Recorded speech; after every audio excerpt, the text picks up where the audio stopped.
Yo guys, how you doing? Tommy Roney here, bringing you a video on the FIFA 21 web app and what you should be doing at the start to be making lots and lots of money before the EA access comes out. Before I get into the video, please remember to like and subscribe. This means a lot to me. All of that kind of support is honestly helping for this channel to grow and obviously get those pro tips out there to you. And it's really showing me what you guys want to see. But I don't want to waste too much of your time. So let me get straight into it. This is like a kind of a basics guide of what you can be doing on the first day when it comes out to kind of make a bit of money. The comprehensive guide will obviously be out as soon as we get FIFA 21, so I can actually, get this specific details out to you, from the first login to kind of players you should be looking at. So first of all, guys, when you log in for the first time, you'll get a login reward if you played FIFA before, and I'm not expecting EA to take that out this year. It'd be very silly if they did. But yeah, guys, you'll get a login reward, and that will kind of be like an all players pack. It will be kind of just some players here and there, silvers, golds, bronzes, and obviously you'll be asked kind of what nation starter pack you want. If you get asked that, or if you get asked that on EX, it doesn't matter. But if you get asked that on the web app, then remember to choose between Brazil, Argentina, or England, because these are the ones which obviously sell for the most. If you want Germany, that's not a bad one either, but Brazil and Argentina are probably the best. They have a lot of players, Brazil especially. I mean, everyone builds Brazilian teams. French, in fact. French as well. French is a very good country because they play in so many different leagues. But once you get your login reward, once you get all of that kind of stuff, don't sell anything, just wait. There's no need. In fact, what I'll show you guys is I'll buy 2 premium gold packs, get players. Look at that, Hugo Mayo. You get this kind of a player, Rodallega, Leonardo, Brazilian player, 78 pace. You look at this card, you're like, well, he's not the most expensive, but at the start of the game, people are going to use him, do you know what I mean? So keep him. Obviously here I can't sell quick sell. But usually you'd keep that. Rodallega not as popular. I'll buy another pack, just to show what I mean. And there we go, Raul Jimenez. Actually a good example, right? A player that's, and even better, Calabria and Cordoba, right? Very good players. Look at our left winger, Spanish, La Liga, right back, Italy, Serie A. Ellis not as much. I mean, how are you going to link that? I have no clue. But yeah, Raul Jimenez is a great example. So you kind of get these packs and you get these players and you're wondering, what do I do with a player like Raul Jimenez? Wolverhampton, not the fastest, but at the same time not the worst. At the start people get very bad players, so people will be looking for these kind of good strikers to bolster the team, and that's right. But first of all, you do not sell, right? Because every single card will go up, every single one, right? That's just what it is. As soon as more people get onto the game, there's a higher demand, and then therefore there's more money, and therefore there's bigger want for these cards, bigger, people, everyone wants them, they're demanding the card because they have no one else to put in their team. And that's what you need to be looking out for. Raul Jimenez is a great example, but you take these, let's say, bronze and silver players, you go to the basics, you complete all of these, you get more packs, keep all of those players, especially the bronzes and silvers for their future league SPCs, right? But any golds or anything, if you can honestly fit into the hybrid leagues and hybrid nations, that's what you want to be doing. The packs you get in return are insane, right? And you need these packs at the start because they are the ones that are going to fill your club up.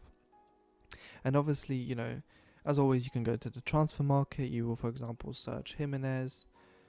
You obviously now, I'm not expecting him to be more than, wow, he is more. I'm not you wouldn't expect him at the start of the game. What is going on?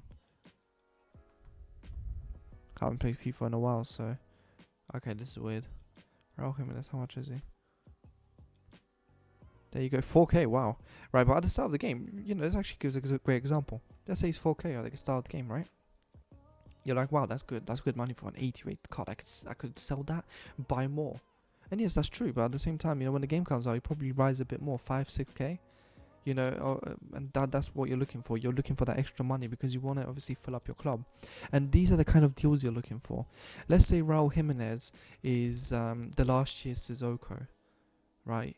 Obviously, he doesn't have the stats for it, but let's say you find someone and you're like, wow, he looks like Sissoko to me. I think I think this guy's going to rise. And that's the right thing to do.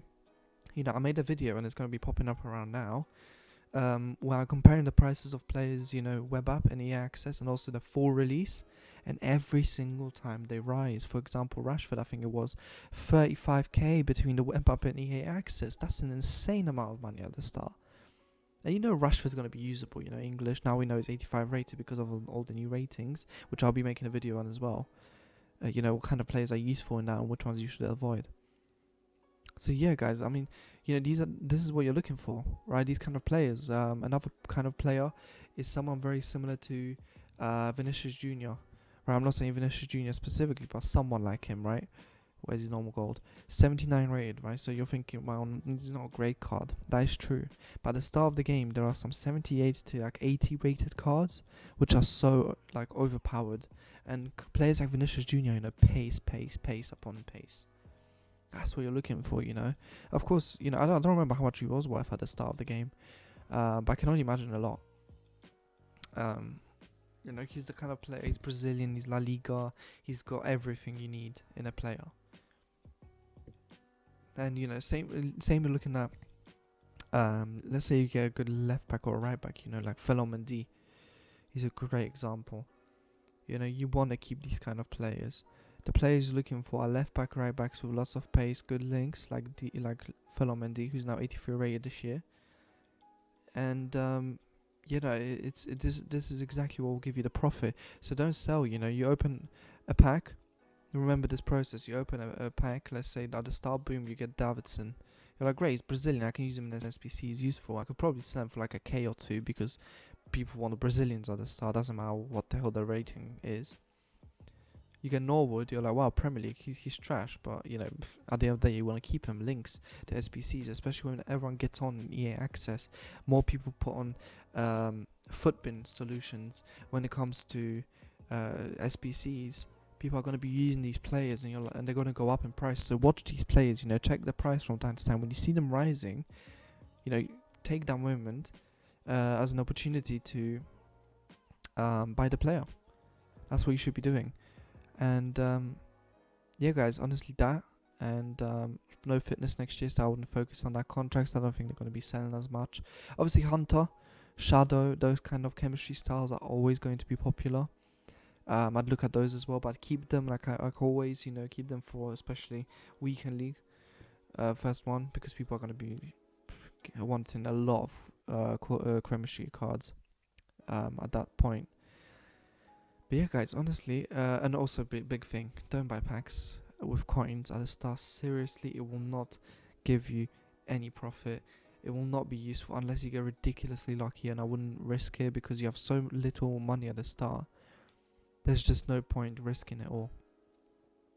So yeah, guys, this was going to be a short guide, you know, so we're talking about getting onto the game, using the rewards, don't sell anything, you know, the silvers, the bronzes, they go into league SBCs. Then you open all those packs, you're like, wow, I have a lot of golds, do I sell some of them? You're looking at the market, and you're like, well, I shouldn't be selling this right now because maybe it will go up, you know, on the game. You're looking for those kind of players yourself, you know, watch the market, right? Players like Bergwijn, great example. I mean, he's 83 rated, so he's a bit higher rated. But look at his price and think, right, when the game comes out, is he really going to be higher? Are people really going to value this card? Is he going to be useful? Does he have all the links? And if he does, and he has pace and he has all the other stats people look for, then yes, invest in him. There's nothing wrong with it. I'll be bringing more of a guide out for this, like I said, when web app comes out, you know, with the kind of top players to look out for that you can snipe and get very quickly, because I think that's going to be very useful. And like I said, I'll be doing that like from the start. Like I'll open the web app for the first time, recording, so that you can see exactly what I'm doing and how I'm using these players to complete the SBCs and what I'm doing with these kind of players, which, like I said, I'm not going to sell. Not to mention if I get a great card, I'm keeping that at the start of the game. Let's say Human Son or someone like that, right? So yeah, guys, this was a short, quick guide on what to do at the start. If you have any questions, then honestly leave it to me in the comment section below. And as always, guys, like I said, make sure to subscribe. Lots of great content coming out, lots of attacking, defending guides, you know, pro tips that you guys probably would have never seen before. It's an exciting time. The hype is, you know, kind of lowered now because of all the rubbish ratings that they've given out. But I'll be making a video on that. Hopefully it will be out tomorrow. When it comes to which kind of players you should be getting and which ones you should be avoiding in terms of the new ratings. But yeah, guys, honestly, I hope you have a good one, and peace.